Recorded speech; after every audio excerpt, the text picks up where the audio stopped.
మాజీ MLA Pinnelli Ramakrishna Reddy Nellore central jail నుంచి బెయిల్పై విడుదలయ్యారు. కొంతకాలంగా పలు కేసుల్లో పిన్నెల్లి రిమాండ్ ఖైదీగా ఉన్నారు. పలు కండిషన్లతో ఏపీ హైకోర్టు ఆయనకు బెయిల్ మంజూరు చేసింది.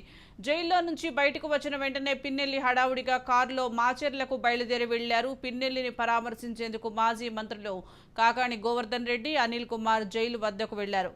నిన్ననే పిన్నెల్లి బెయిల్ మంజూరైంది. నిన్న సమయం మించిపోవడంతో నిబంధనల మేరకు జైలు అధికారులు విడుదల చేయలేదు. పిన్నెల్లి విడుదల నేపథ్యంలో స్థానిక పోలీసులు జైలు వద్దకు చేరుకుంటున్నారు.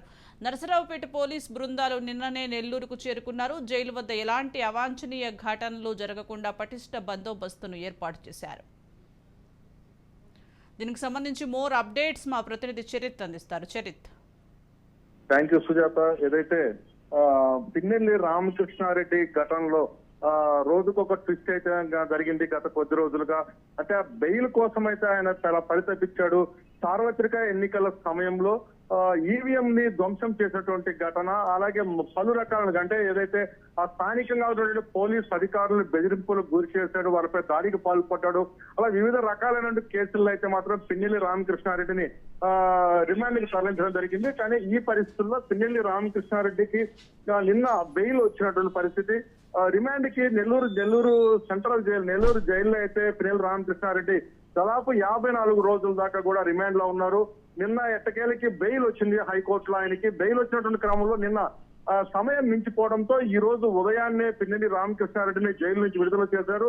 పిన్నెల్లి రామకృష్ణారెడ్డి రిసీవ్ చేస్తున్నందుకు వైసీపీ కీలక నేతలు మాజీ మంత్రి కాకాణి గోవర్ధన్ రెడ్డి, అలా అనిల్ కుమార్ యాదవ్ కూడా జైలు వద్దకు వచ్చారు. పలు వైసీపీ కార్యకర్తలు కూడా అక్కడికి వచ్చినటువంటి పరిస్థితి. అలాగే పిన్నెల్లి రామకృష్ణారెడ్డిని మళ్ళీ కూడా తీసుకెళ్లేందుకు మాచర్లకు తీసుకెళ్లేందుకు అయితే అక్కడికి సంబంధించినటువంటి పోలీసులు కూడా వచ్చారు. పిన్నెల్లి రామకృష్ణారెడ్డి విడుదలైన అంతరమే కూడా అక్కడికి వెళ్ళిపోయినటువంటి పరిస్థితి. కనీసం ప్రశ్న కూడా అడ్రస్ చేయలేదు.